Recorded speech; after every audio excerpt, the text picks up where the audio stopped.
We now have Lucien, who sent us in a problem he has with a gorgeous, gorgeous shower. Let's jump right away and take a look at this gorgeous shower here.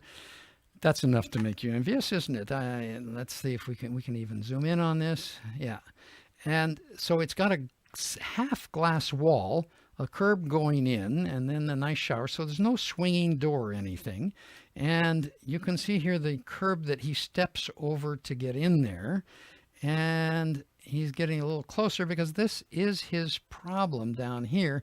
It's just about level when I look at the level here, but there are some other problems to this thing.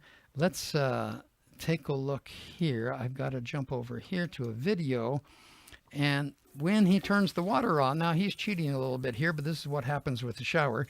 He didn't want to turn the whole shower on while he was standing there with the camera. The water flows along, stuck on that ledge. It's not even coming back into the shower. And then when there's enough of it, it spills right out into the room on the other side.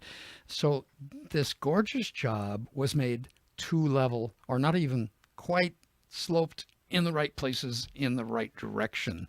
So what are we going to do about something and moving like that? Well, we're going to take a look at a little model that I've set up here. This is a little bit like his curb, where it was tiled on both sides, tiled on the top. He actually has some trim pieces here, and his was sloped a little bit like that and pretty well level this way. What we'd really like to do is get it flat this way and leaning back into the shower. Not enough that you step on it and slip in, just enough so the water wants to flow the other way. So how can we possibly do that in a beautifully finished shower? First of all, you're going to have to remove this piece of tile, and you probably will not get it off without breaking it. It looked like it was a real long piece to do as well. So that's probably going to be scrap. And get rid of it. Okay, now you see we're down to probably bare wood there. Ideally, in a good shower, what we really have is like a Schluter-Curti membrane, which is a waterproof membrane made for tile that actually wraps around, covers all the wood, goes all the way up the shower, and is all over the place. That would be nice, because if there is a lot of water that sits here, we don't want water getting into the wood and causing a problem. But the real key of what we're doing is we're going to shim one side. And you need to play with some water and play with the angles a little bit, but we want to shim it just enough so that when you put a tile on, it's going to flow off. He said, you saw the water flowing down this way, so we actually need to raise this. Sometimes you might be able to just put a little shim on the end, and when we come back later with a tile and you put a tile on, how do you keep this tile from breaking? Look right here. If I have a shim and a tile and a space underneath it, that space underneath it is going to give us, yeah, you see, that's going to give you trouble. But when you put on the thin set mortar, you can use this only as a guide to get you a little higher. You put your thin set mortar on and you squeeze it out so that there is no space underneath.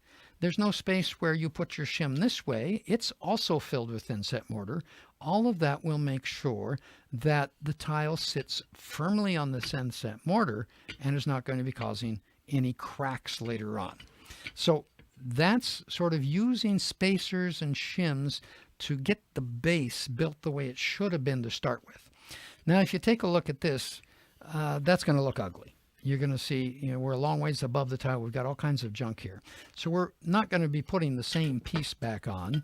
What we're going to do is take one that is narrower, and it'll go on like this, but we're going to squeeze it in. Let me turn it this way so you can see. This is called a profile, and it has an open leg here. It goes on first, and the thin set mortar actually goes right over the top of it, or you set it into the thin set mortar and then some more on the top, because then it squishes out through those triangles. You can get it right into the position you want. And then the tile goes on, and it needs to be raised up with the adhesive, but you see it can come right flush up to the top, and what you get is a beautiful protected edge. Well, he actually has something like that already, but that's going a long way. But this side is more difficult because it's so ugly. I mean, it's got a lot of space. Well, Schluter has taken care of that as well too. There are all kinds of these little trim pieces, and this one has a very deep face, and it's actually made for stairs to precisely do exactly like the first one, but now this drops down as far as you need it to, so that it comes down on this face and totally covers all of this stuff, no matter how much that is. Now you can get these at different heights. You may even want to put them on both sides because we're actually repairing, changing the top of this step so we can cheat it as much as we want. We can come up anywhere we want. We put these on so they're parallel to it, and you won't know it looking at the side. Now let me just put, I need a spacer to make this work right. That's because the thin set mortar would be a spacer and would make this all stand up better. But if I put that in with that little spacer, which would be the thin set mortar, you see that's starting to look like a nice little step, but I've corrected it. So if you look at it this way, you can actually see there's an angle to the top, very slight angle. Oh, by the way, you want a textured tile so it's not slippery if you do step on it. And then the grout will fill in all of the little spaces between there. Comes out gorgeous. It's a fix, but you'll never know it because it'll be as good as a brand new shower. Okay, Lucien? I hope that helps you out.